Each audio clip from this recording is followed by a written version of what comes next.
yesterday and the stock impact of some of these moves. And he said, yeah, but I care about the jobs, right?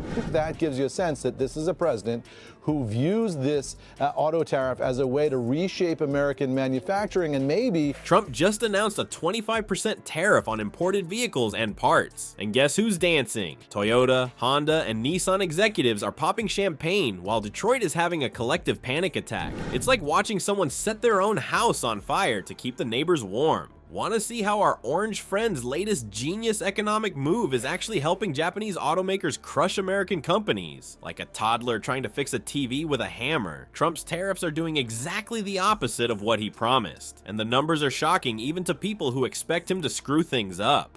Before we move on, I'd like to ask you a small favor. If you appreciate this content, please take a second to like this video and subscribe to the channel. Over 98% of you watch the videos without subscribing. It costs you nothing, but it makes a huge difference to us. So, did you click the subscribe button? Great. Thank you so much. Now, back to the video. Welcome to our hero Trump's epic quest to save America, otherwise known as how to accidentally make Japanese car companies rich while pretending to save American jobs. It's like our orange financial genius has decided the best way to put out an economic fire is by dumping gasoline on it and calling it water. I think that tells you a lot, Kelly, about how the president sees these tariffs, right? I mean, some of these tariffs have been positioned as conditional. 25% tariff on all cars imported into the United States from the 2nd of April. The US president claimed the measures would spur growth in the US car industry. So here's what happened. Donnie Diapers recently slapped a whopping 25% tariff on imported vehicles and auto parts. In Trump's mind, this was his majestic gift to the American auto industry, a sword of economic justice to slay the foreign car dragons.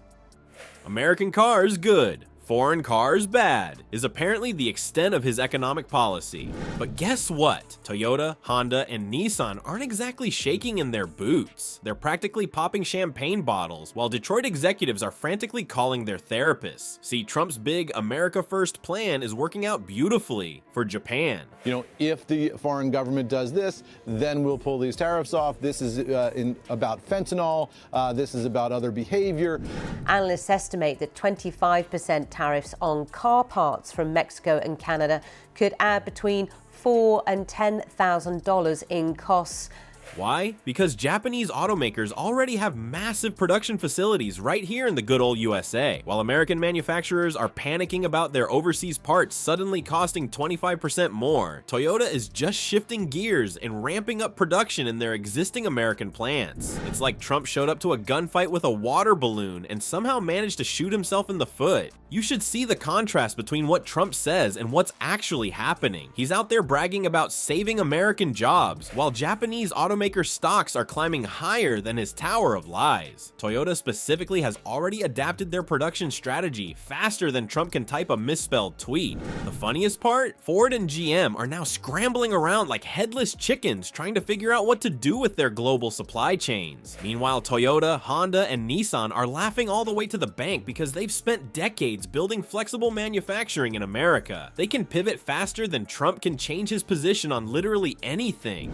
In this case, with these auto tariffs, this is not about behavior. This is not conditional. And seen before I was elected, we were losing all of our plants that were being built in Mexico and Canada and other places.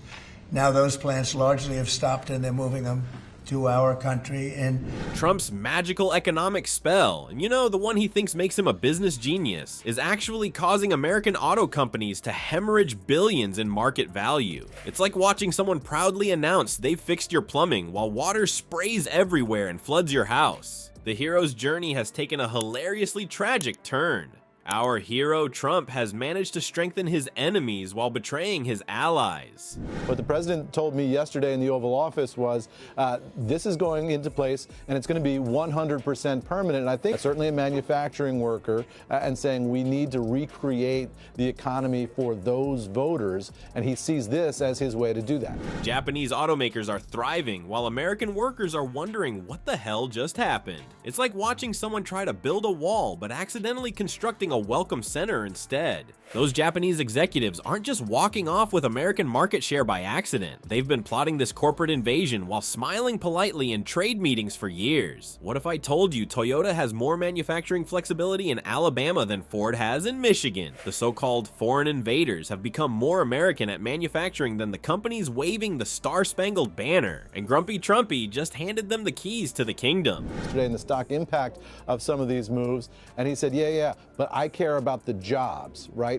That gives you a sense that this is a president who views this auto tariff as a way to reshape American manufacturing, and maybe... Let's peek behind the kimono at what's really happening. For over a decade, Japanese automakers have been quietly building their American manufacturing empire. They didn't need a crystal ball to predict that someday a wannabe dictator might throw a tariff tantrum. They just played the long game while Detroit was busy counting quarterly profits. Now here's where it gets juicy. While Trump does his victory dance, Japanese companies are accelerating their production plans in America's heartland. They're not just opening factories, they're specifically targeting red states where politicians will fight tooth and nail to protect those jobs.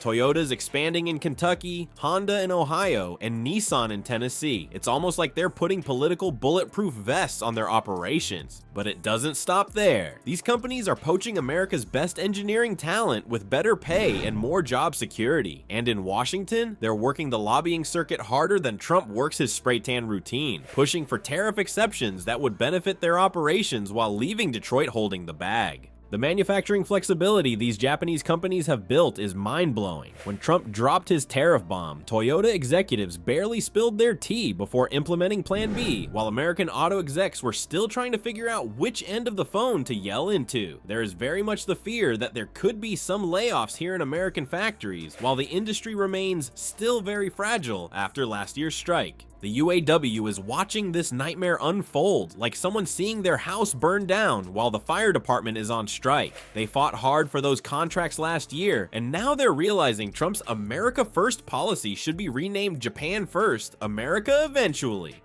And guess who pays for this economic disaster movie? You do. Your next American-made car will cost $2,000 to $4,000 more thanks to these tariffs, while Japanese brands might only increase $500 to $1,000. It's the economic equivalent of shooting yourself in the foot and then paying the hospital bill. So what we're witnessing is the ultimate Trump car crash of a presidency. The US auto industry faces potential collapse with skyrocketing prices, abandoned factories, and foreign domination. The exact opposite of what Orange Man promised. While American consumers struggle to afford vehicles and our factories sit empty, foreign automakers celebrate their competitive advantage. It's like watching someone throw a life preserver to a drowning person, except the life preserver is made of cement. The moral? Don't trust economic policy from a guy who bankrupted casinos in Atlantic City. Next up, how Trump's brilliant tariff strategy is accidentally turning Chinese EV makers into automotive superpowers. His unique talent, making everyone great again, except Americans.